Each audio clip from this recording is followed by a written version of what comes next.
New Realities. This is another show in a series of promotions and advertisement and intentions for talking about the amazing conference that's happening in Sedona, hosted and founded by Suzanne Ross right here on the screen. And Suzanne, this is one of your more, I keep saying it, but it's one of your more incredible manifestations. So before we get to Amanda, tell us who's going to be in Sedona, March 20th to the 22nd.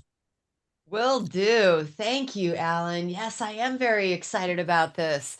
Like us three, we just keep getting better, right? These retreats just keep getting better. That's our goal. And so, yes, this year, the theme, opening portals through unconditional love.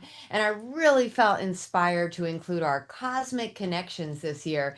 Because, Alan, I really do believe contact is near. And as the author of Making Contact, we've been making contact through channeling, through seeing UFOs, through connecting with ETs in that way.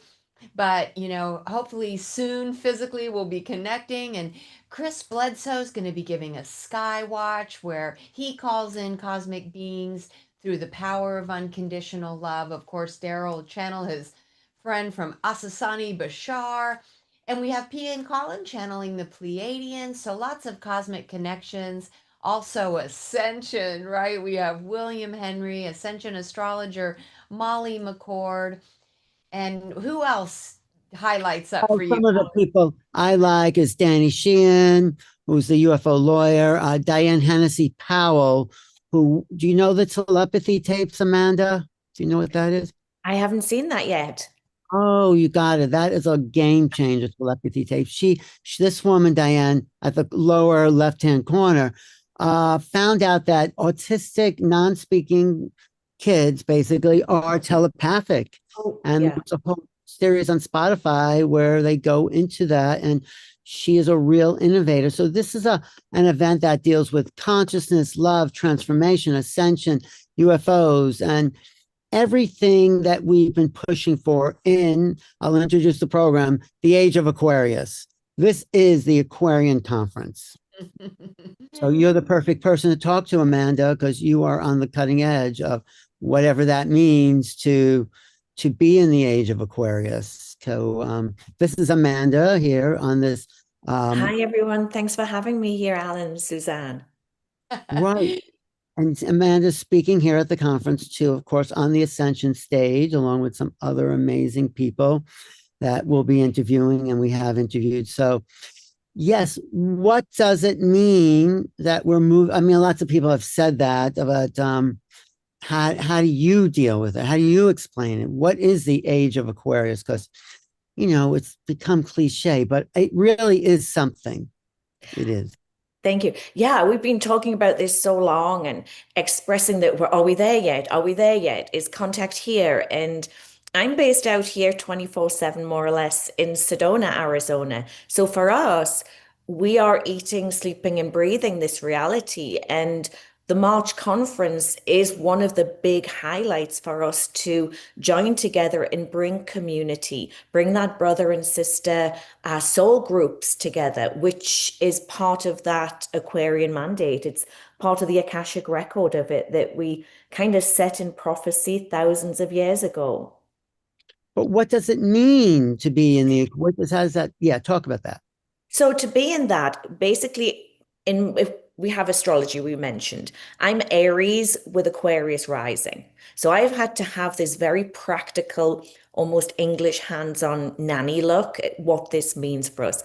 And what I started to notice is that the people that are showing up, doing their work, opening the realities, they've done their shadow work, they've done their inner child work, they're doing their ancestral work, but that's kind of in the past now. So what we're really doing is focusing on what is here in the future. And with the oracles and the people I work with, is we've kind of done a 180 of what are we imprinting now that is a reaction for that future landscape of life that we want. So this is that eating, breathing that I kind of talk about a spiritual spreadsheet of it. Did I make that time for myself, mind, body, spirit? Did I make that connection with that person where I actually engaged with them rather than just kind of sent them a text or a little emoji? What was my reality of my present life today? Because I know that that's impacting on the future with others. So it's more than just a mindfulness or a heart state. It's really, it's a head state, I would say, of, well, where am I going and what am I creating in that consciousness realm today? Mm. Well, I think, Suzanne, that's why you're doing what you're doing, because you are consciously creating this gathering of. Absolutely. I mean, unity is the essence of the Aquarian age, and all of us coming together, I really feel that we activate one another. And in this environment, there's such a high vibrational frequency of love, love for one another. And that's one of the main reasons I continue to do this is for the spiritual gathering of all of our soul brothers and sisters. And probably one of the biggest compliments that I get is how high vibrational it is. Everyone loves connecting. And as we activate each other, we raise each other's frequency so that we can ascend together into the Aquarian age. So thank you, Alan. Well, so yeah, people have been talking about the Aquarian age, like you said, but what do we look for? How do we have to be? Give us some real practical information about embracing this new energy, this new time, and the new self that we are. How can we do it? So, from my perspective, I'm working and teaching about the Akashic Record. So, think of that as your blueprint. And for the last few years, we've been really focusing on what is your unfinished business. In my reality, I'm working down here on this earth plane, and then I'm up in the libraries in that life between life.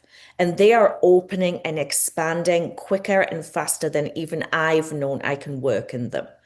And the main thing that we've seen is that souls are coming up off the planet, and my librarians are saying to them, you didn't finish your business. And it's not about what did you do or what did you have or what did you get. It was, did you feel that love energy? Did you feel that connection energy? Did you let go of the shame, blame, and guilt? So for me, the reality is of what is the earth business that I came to do?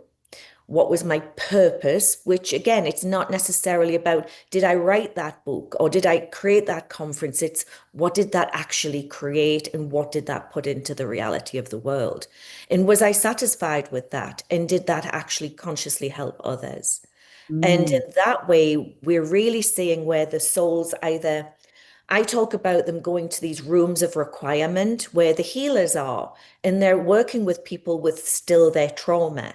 Or, like Suzanne mentioned, there's the people just going up the stairs and they're like, hey, that was a great trip. That was a great earth experience. It was tough, but I got through it and I rose. So we're mm, seeing those realities upstairs. mm. Isn't that sort of true, the unfinished business for every age, though? Every cycle? I mean, there has to be something different about the Aquarian age Yeah, that, the new Aquarian age, it's basically it's the new children. And you kind of nailed it when you mentioned those telepathy tapes, right. because these new children that are coming in, and we're seeing these Gen A's and Gen B's now. And we're working, or at the conference, especially your conference, Suzanne, I see all the grandparents, like the baby boomers and the Gen X's, and they're like, we got these new babies and they're nonverbal, they talk in color. They don't come with a lot of karmic baggage. So, how do we create a world for them and understand them? And the one thing I've noticed about them is a lot of them don't identify as I am this or I am that. It's we are this and we are that. And you sometimes will have the conversation and they don't necessarily see race or gender or issue with it.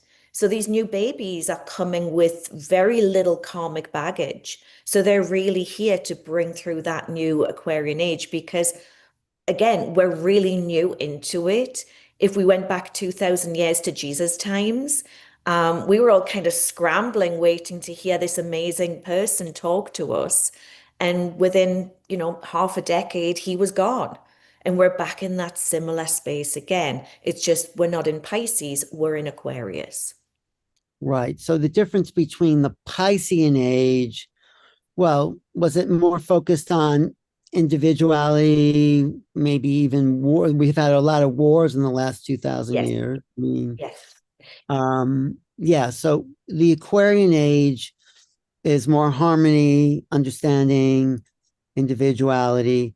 And doesn't UFOs come into play in the Aquarian age? Talk yes, about that. definitely.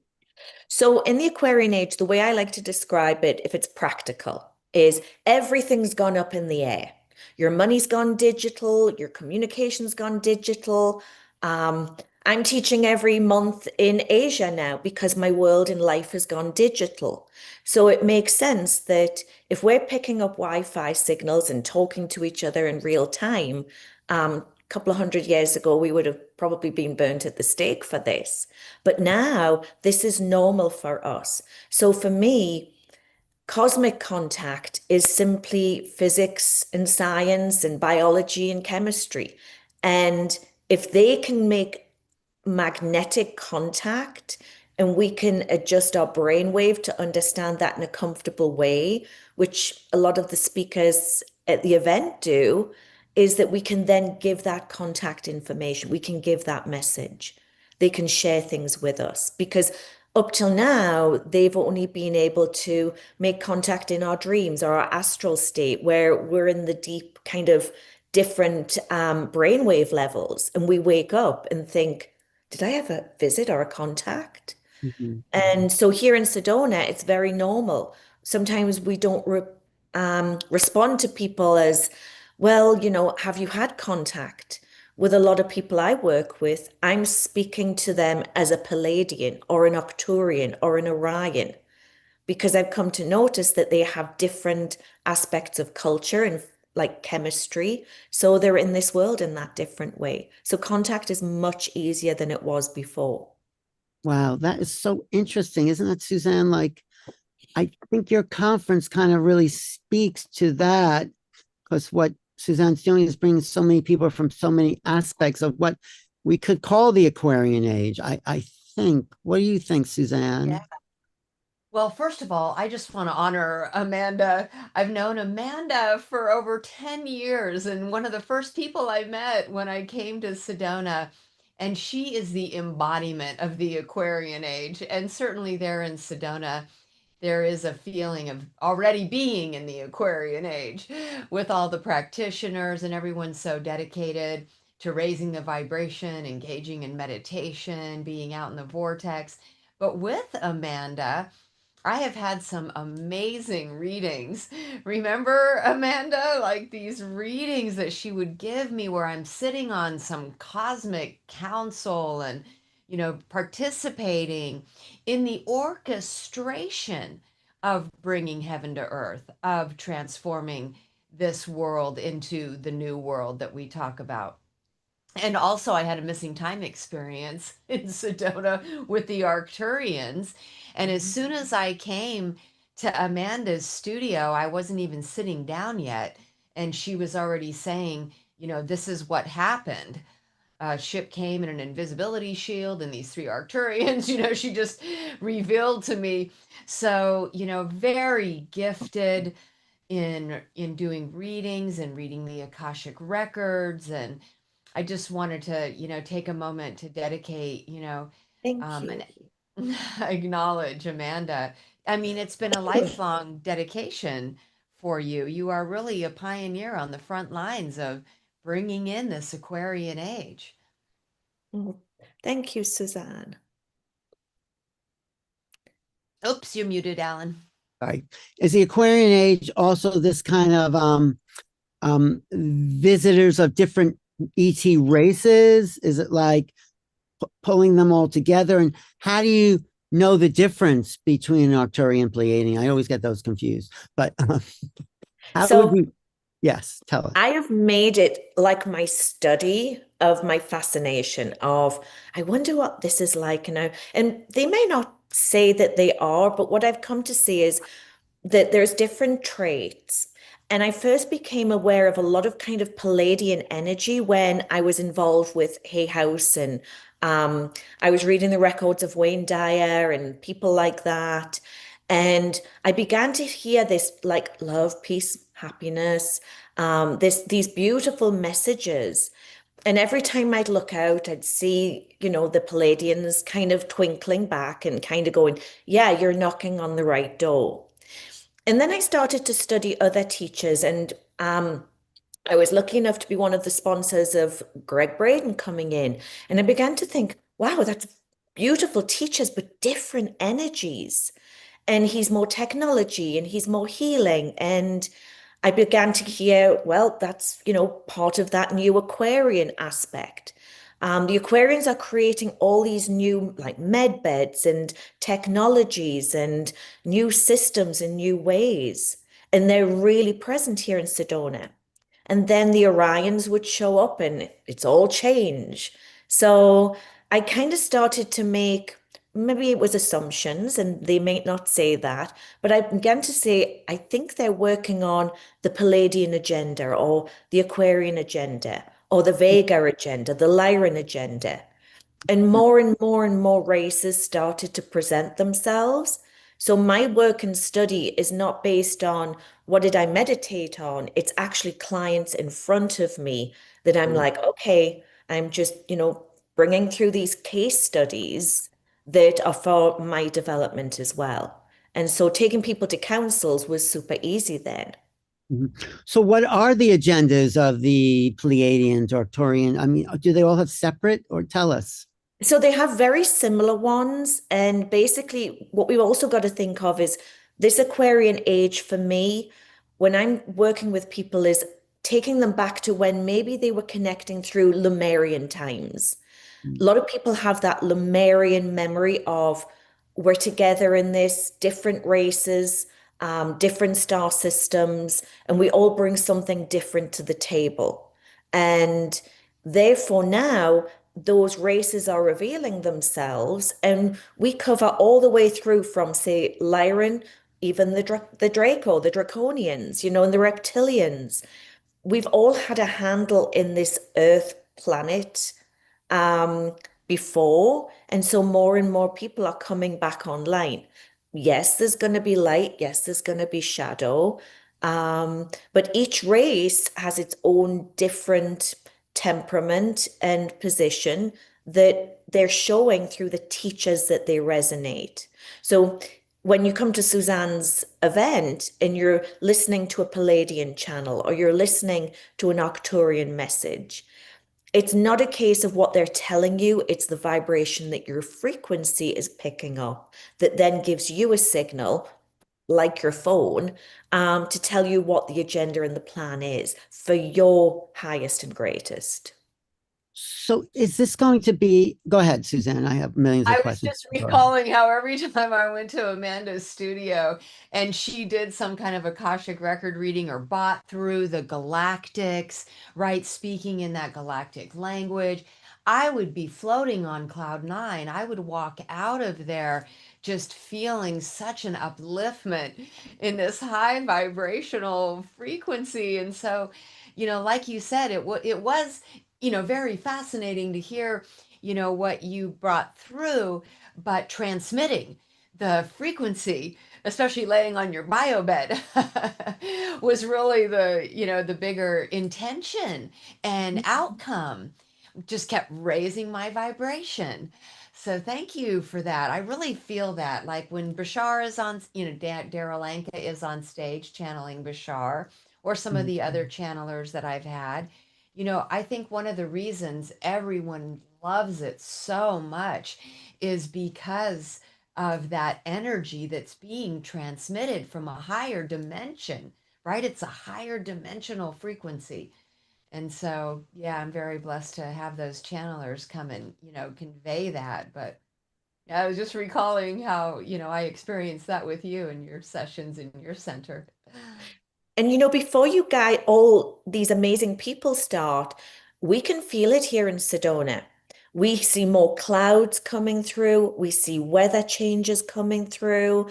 Um, from probably the start of March, it's a little bit because I live so close to the high school. Yes. It's like, okay, what's changing today? And this is another aspect of that Aquarian age of you're not going to see everything in an eyes closed situation.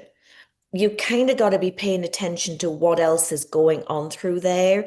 And you might get messages through the Akashic field, through social media, through someone saying something to you in the grocery store, or you see a message of some sort come to you on the radio. So we start to see a lot of where the galactics are gathering. And I actually feel that they show up at this event just to come and hear the people speak as well. It's almost like we have a federation above us. Mm. Right.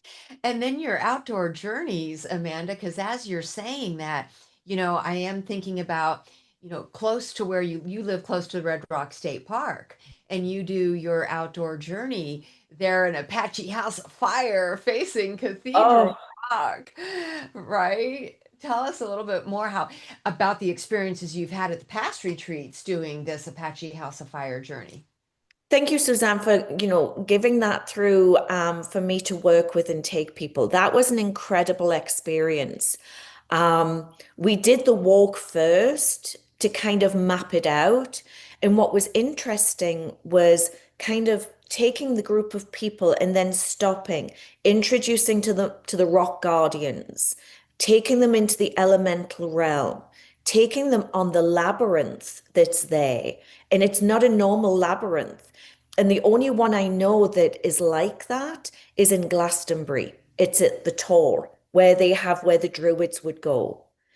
And so being able to do that, get up onto the top, and then doing like a whole 360 view, that you're then picking up the ley lines, portals, and the guardians, they take us from that location astrally as a group, and we travel out into the Lemurian timelines in the Pacific. And so now, and I always remember it goes through Montezuma and it goes up into Tahoe and then it goes to Shasta, and you're picking up all the guardians, and they're all then saying, "Hey, we've been waiting." And so it's not just a community that's in Sedona, this is going out through the vortexes of the world as well. Wow, amazing. I want to do that. How do I Yeah, go? How And do Cathedral Rock is the feminine force of yes, Sedona, right? It's a yes. female vortex, and sometimes she's called the goddess of Sedona. So Mm, being right in the direct view of Cathedral Rock's a powerful experience. It's beautiful. And we also found when we started doing, because we take like our dowsing rods, and we actually set where we started to look at where we were, and it was at 0 point. That's the crazy thing. It's when you're standing on top where that house is and you look at the phone on a certain place, it's 0 point. So we've been able to back it with a lot of tangible realities that then people take that knowledge away and then they use it in their own homes, they use it in their own areas because a lot of people don't have that gathering like we do in Sedona. mhm, And then they go home and they feel alone. And this event really, really brings them here and lets them feel connected. And mm. that's what is so precious about it. Wow, it sounds fantastic. I have to ask you because you're here and I always like talking to you at the Suzanne's conferences, and you're very much into Egypt and you're taking a tour there. What's the connection between Egypt, the Akashic Records, the Aquarian Age, these other star beings? Pull that all together for us. Okay. So I've been in Egypt over 20 years now, and it's my number one place for teaching people about energy, other realities, stargates, Akashic records, because it's all there on view, because they have left the maps behind. They have left the structures behind. And once you know how to read the temples and read the energies, you can open them up into a multidimensional world because that's what they saw the temples as. They saw that as heavenly realities here on the earth plane. And so Mm. once you reset those frequencies, the gods and goddess energies and messages, the healing techniques come back, the past lives all start to engage. So it's my number one place that I can take people through and yes, give them some history. Yes, give them some information. But what I really want is that they're engaged in that temple, bringing back the keys, codes, and vibrations they need for their ascension here on Earth. And there's no other place. I've worked Central America, I've done Peru, the Glastonbury, Europe, Asia, and there's nowhere else but Egypt that gives it in such a space that is easy for me to work in. Well, And because I've gone through the attunements and the initiations, and I can pull the stories, it's easy to teach there for me. well, well, give me and give us an example of how that would look. You go to the temples, and what happens to somebody there? Can you go through the process? So, an example of that would be taking people to a temple, and we've gone through, there's special ways and doorways of opening things up, and all of a sudden, someone will have a spontaneous, oh my gosh, I know what it feels to be here now. It's like coming home for me. I remember that. Or it may be an initiation that they've gone through that they're able to release and let go. Mm. And a lot of them, when we take them to a temple called Abydos, Abydos has the seven halls, the seven chambers. Everywhere else just has one holies of holies. And Right. basically, people are able to go in there and connect with their star rays because they're star chambers. Right. So it's a different reality. I think we start with the Syrians and then we work our way through. So Mm. there's that cosmic reality of these false doors that you see that the Egyptians knew were those timelines into other worlds. And Right. so because people can feel it, taste it, it's a reality, and they're going through it in a safe environment, that's absolutely essential. That it's not the big, wailing walls and beating drums. It's just very subtle, very respectful, that they're able to come back and then journal. And it in 2 weeks, they can do more ascension work than maybe in 2 years. Right. Have you been to Egypt, Suzanne? Have you? I have not. I mean, it's a dream of Oh, mine for sure. And if I win, I would definitely go with Amanda Romania. it's fantastic when you're there. When I'm in the King's Chamber, it feels like I'm not in Egypt. I'm in some timeless, dimensionless space that, right? Don't you feel that in the King's Chamber? It's like Yeah. somewhere else and feels so clean in a way. The energy feels so clean. I mean, tell me about it. I What you had know. a really interesting episode. I just after the pandemic, I was going back and I thought, as a tour leader, as a guide, as a teacher, things have changed, things have shifted. So I will go with an archaeological group just to see. So I didn't take anyone with me. I went for a pure on my own experience with a group of academics, let's say. And they all come into the King's Chamber. They don't really see anything. They all leave, and there I am in the King's Chamber on my own with two of the guides, and they let me work in the sarcophagus, which I've done that before because I book it out privately, but this was different. The university created that as a manifestation for me. I do that and I'm just playing the tourist. I come downstairs and one of the other guides, he said, "Shall we take a photo of you?" And I said, "Sure." So I'm stood at the entrance of the Queen's Chamber. And I've used these slides before on one of your events, Suzanne. But there's me standing and it's fully me. The next thing, he takes the next photo and my arms have disappeared.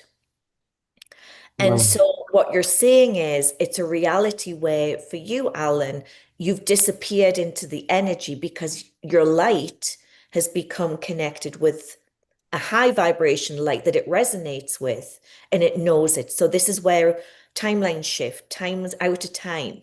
I've been in the Great Pyramid before when a sandstorm's hit, and I've come out and Giza Plateau is completely empty. And so, with this new museum that they've built just next door to it, again, it's amped all of the energies in that area up as well. Well, have you been to the new museum? Oh yeah. Yeah, I've had private tours in there. Um, the new rooms just opened, so we'll be back there in April to tour the new rooms as well. And Um, is that powerful? Because the old museum was not so great. I mean, the, the old museum was set to a frequency actually of a mystery school. So it's oh, the same as the British Museum. It's the same as parts of the Louvre. It's the same as the Met in New York. So these were uh, created early 1900s with the circular domed ceilings. And we would meet there in past times as mystery school students and teachers. And so mm, that was the magic of it. But over time, things got moved, the displays. So it kind of became very old and it went to sleep. And especially when there was the revolution, it kind of retracted and it went to sleep. But if you're going to go now, there is the natural, I think is it Natural History Museum, where they moved all the mummies, and mhm. that is amazingly awake. I hum and sing to the mummies, and they're in such a beautiful, respected space. Whereas in the old museum, they were kind of like down the corridor. But the Mm, new museum's interesting because they have this staircase with all new statues that people haven't seen. And there's wow, an incredible one of Ramses II, not the big one in the door, but he has this goddess, could be a queen, and she's really at his back supporting him. And it's like they've merged. And they didn't have that as an exhibit because the head was missing, but now it's in its full place. So for me, that museum does represent something galactic. It looks like a spaceship, but it's wow. also the Aquarian new age of the story and message that's being brought through. That sounds fantastic. I definitely want to go see that. It wasn't open when I was there Yeah. last. It's called GEM, the Grand Egyptian Yeah. Museum. Yeah. It's Yeah. beautiful. They had a lot of influence from other places around the world. People have come together on that project, and it's been pushed back, but it's something that's a feat and incredible considering what's going on there energetically, that they were able to bring that new spaceship there. Well, okay. I have one more question, and Suzanne, if you have any questions. But the question I have is, okay, you're going to be at Suzanne's beautiful event. How can people prepare? What do they need to kind of get in touch with to be part and fit into that kind of love vibration energy? The first thing I always say to people when you're coming is, come with an open heart, open mind. Know the people that you want to go in here, but if you're called into the main stage or you're called into the other smaller rooms, there's a message in those rooms and spaces and places for you. We'll all be there as teachers and vendors, and it's like a big family gets together. So this is your time to actually have your maybe one-on-one to ask your question or think about the things that you want to know about. And then allow that to be an immersive experience. I remember at last year's event, one of the most beautiful things was Miss Andy when she did her dance and this expression of joy. Suzanne, do you remember Oh, that? yes. And she was so nervous before, but she went and she did it and she opened up all those portals. And people, I just watched their faces. They're just like, wow. And it was like such innocence and fun. And so it's not just all, sitting meditating and, namaste. Be open to some fun and, laughter and that celebration because it only comes once a year for us there. And it carries us on for the whole 12 months. Wow. And bring your journals, make sure you're making the notes because in that frequency, you're going to get a lot of information coming through if you're just open and ready for that. Well, that's great. That's good, isn't it, Suzanne? It That is, and I love that suggestion of bringing a journal, right? Because it's not just about what is being taught on stage or even, dropping into the meditations or taking workshops and going on journeys. It activates within you messages from your own spirit guides, your own higher self, your own galactic guides, right? So I know for myself, I can be watching, a spiritual documentary or something, and suddenly I've tuned that out.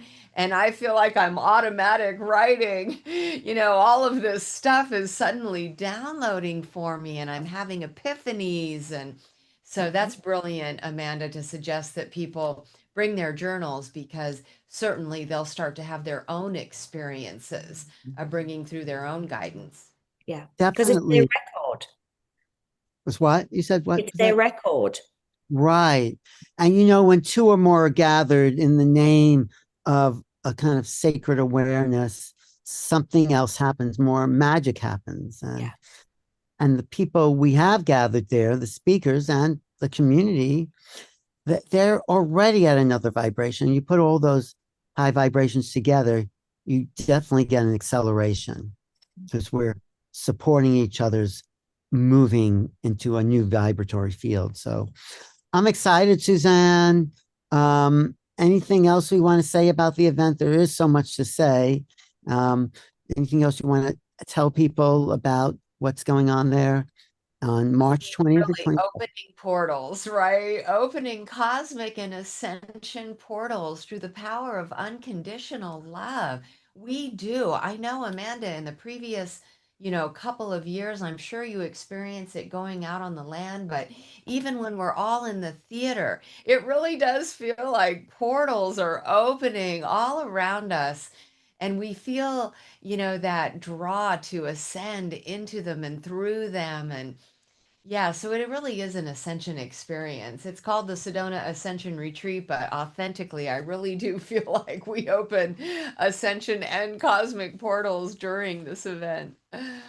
Absolutely. Yes. It's very exciting what you've put together. And anyone who comes can join the energy field, just join us all together. So that is March 20th to the 22nd. I'll have a description below this video. And is there a discount still or something, Suzanne, for people Yeah, watching? open portals Open is the portal. discount code. Great. And do you want to show the poster one more time? Anything you want to say, Amanda, as we're signing off?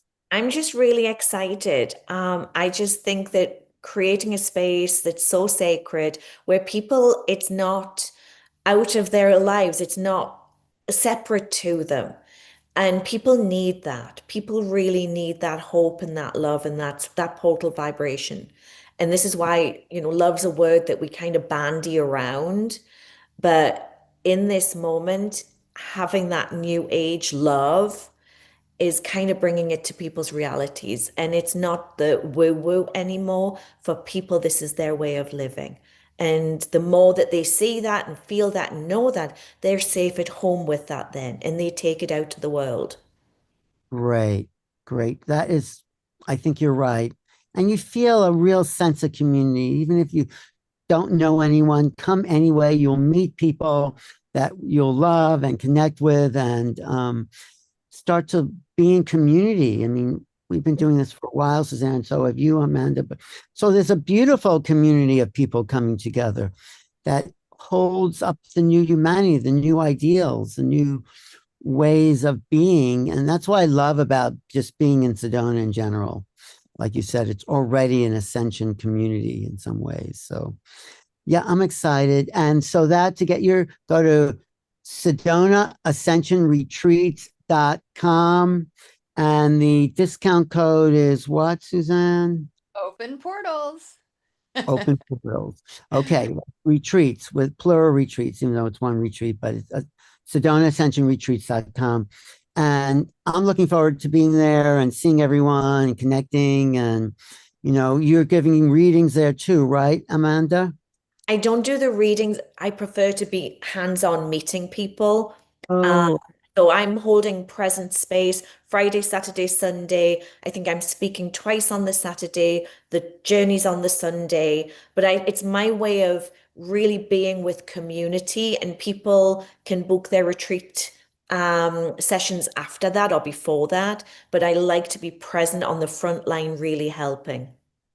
Well, I'm glad you are. Thank, thank you, Suzanne, for creating. I know you put so much work into this.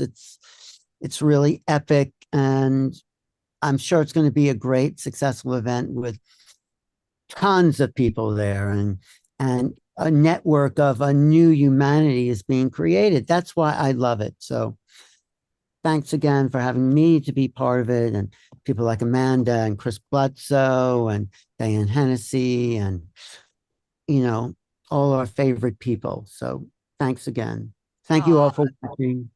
thank Thank you. you. Thanks, Thank Alan. you, Alan. Love to you both. Love to everyone. We look forward to seeing you in Sedona. And Mwah. we're going to do more of these interviews with upcoming speakers. So stay Yay. tuned. Subscribe to the channel and see you in Sedona. That's your favorite. That's your line, Suzanne. It is my love. Here. All right. Thanks.